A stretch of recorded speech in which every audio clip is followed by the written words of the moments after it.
تیار ہو جائے عمران خان کے ساتھ. اب فیصلہ سڑکوں پہ ہوگا، اب چوک میں ہوگا، چوراہے میں ہوگا. اس ملک یہ ایک اٹامک ملک ہے. میں پاک فوج سے گزارش کرنا چاہتا ہوں، ایک ہی حل ہے کہ فوری طور پر انتخابات کرا دیے جائیں، الیکشن پروسیس شروع کر دیا جائے. اور میں یہاں اعلان کرتا ہوں، میں سیاست سے سبکدوش ہونا چاہتا تھا، لیکن ان چوروں اور لٹیروں کی واپسی کے بعد مجھ پر یہ اخلاقی اور میرے اس کا مجھے دکھ ہو رہا ہے. اور مجھے یقین ہے کہ سارے لوگ دیکھ رہے ہوں گے کہ سوشل میڈیا پہ کیا ہو رہا ہے. سوشل میڈیا پہ جو طوفان کھڑا کیا گیا ہے یہ ملک کے لیے اچھی چیز نہیں ہے، یہ ملک کی تباہی کا چیز ہے. میں ساری قوم کو کہتا ہوں کہ جس طرح میں نے ایوب خان کے خلاف تحریک شروع کی تھی 6 نومبر 1968 کو، اور جس طرح یحییٰ خان کے خلاف شروع کی تھی، اور جس طرح میں نے حل کے نشان پہ شروع کی تھی 77 میں عوامی مسلم لیگ عمران خان کے ساتھ چٹان کی طرح کھڑی ہے. سارا راول پنڈی کھڑا ہے، کیونکہ میں لمبی سیاست نہیں کرتا. فوج سے اس لیے اپیل کرتا ہوں کہ پاکستان کی فوج سلامتی کی ضامن عظیم فوج ہے، قربانیوں کی داستان ہے، اور اس فوج پہ حرف نہیں آنا چاہیے. یہ ملک دشمن ایجنٹ ہوں گے جو اس فوج پہ حرف اٹھائیں گے. لوگ سڑکوں سے گھروں میں نہیں جائیں گے. آج تمام اداروں کی مائیں، بیٹیاں، بیویاں اور بیٹے عمران خان کے ساتھ جو زیادتی ہوئی ہے اس کو مسترد کرتے ہیں وہ، اور عمران خان کے ساتھ ہیں. دیکھیں، ہم جو بات آپ کہنا چاہتے ہیں ڈائریکٹلی میں اس کا جواب دے دینا چاہتا ہوں. آپ ذرا طریقے اور سلیقے سے پہنچ رہے. یہ فوج ہماری فوج ہے، یہ عظیم فوج ہے، اس کی عزت ہماری عزت ہے. اس کی عزت پر حرف آئے تو ہمارے اوپر حرف آئے. ہمارا صرف ایک نکاتی ایجنڈا ہے کہ یہ چہرے جن کو لوگ دیکھنا نہیں چاہتے تھے سازش کر کر دوبارہ آ گئے ہیں. یہ وہی لوگ ہیں جو فوج کو لندن سے گالیاں دیتے تھے، گجرانوالہ میں گالیاں دیتے تھے. یہ بدلے نہیں ہیں، یہ ڈان لیکس والے لوگ ہیں، یہ میمو گیٹ والے لوگ ہیں. اس ملک میں غداروں کے لیے، غیر ملکی ایجنٹوں کے لیے پاکستان کی قوم جینا مشکل کر دے گی.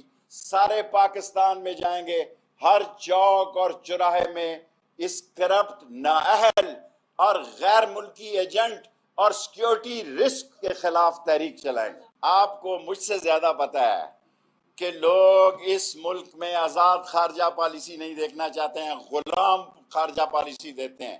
یہ جنگ آزاد خارجہ پالیسی اور غلام خارجہ پالیسی کے درمیان ہے. یہ خودداروں اور بے غیرتوں کے درمیان جنگ ہے. بے غیرت سخت ہو گیا، خودداروں کا متبادل لکھ لیں کہ یہ خودداروں اور غیر خودداروں کے درمیان جنگ ہے، اور یہ امریکی سنڈیوں کے خلاف اور پاکستان کو عظمت کی طرف لے جانے والے لوگوں کے درمیان ہے. پاکستان میں سامراجی سنڈیوں نے اپنے کرائے کے لوگوں سے، اپنے انفلوئنس ایجنٹ کے ذریعے سے جو تبدیلی لائی ہے، آپ اس کے نتیجہ دیکھیں گے. قوم سڑکوں پہ ہوگی. ہم کسی صورت میں غیر ملکی ایجنڈا پاکستان میں نافذ نہیں ہونے دیں گے.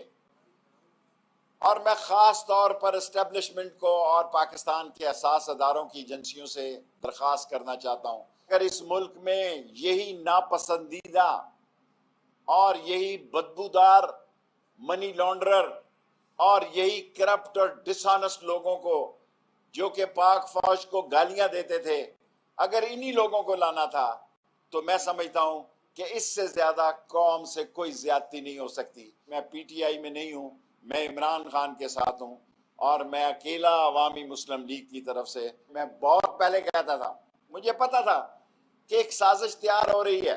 میرے پاس اطلاعات تھی کہ لندن میں کیا کر رہے ہیں یہ لوگ، اور اب یہ نہاد ہو کے وہاں سے آ جائیں گی. ان کی زمان کہ کبھی پلیٹ اوپر ہوتی تھی، کبھی نیچے ہوتی تھی. اب آپ دیکھیں گے کہ ان کی کوئی رنگ پسٹن نہیں بیٹھا ہوا، ان کے پلگوں میں کوئی کچرا نہیں پھنسا ہوا. لیکن قوم تیار ہو جائے عمران خان کے ساتھ. اب فیصلہ سڑکوں پہ ہوگا، اب چوک میں ہوگا، چوراہے میں ہوگا. اس ملک یہ ایک اٹامک ملک ہے. میں پاک فوج سے گزارش کرنا چاہتا ہوں، ایک ہی حل ہے کہ فوری طور پر انتخابات کرا دیے جائیں، الیکشن پروسیس شروع کر دیا جائے۔ اور میں یہاں اعلان کرتا ہوں، میں سیاست سے سبکدوش ہونا چاہتا تھا، لیکن ان چوروں اور لٹیروں کی واپسی کے بعد مجھ پر یہ اخلاقی اور میرے خون اور میرے ضمیر اور میری پنڈی نے یہ میرے پہ ذمہ داری ڈالی ہے، میں آگے سے بھی زیادہ جتنی اللہ نے طاقت دی ہے ان چوروں کے خلاف سیاسی جنگ لڑوں، امن کے ساتھ، پیس کے ساتھ۔ میڈیا آزاد ہونا چاہیے۔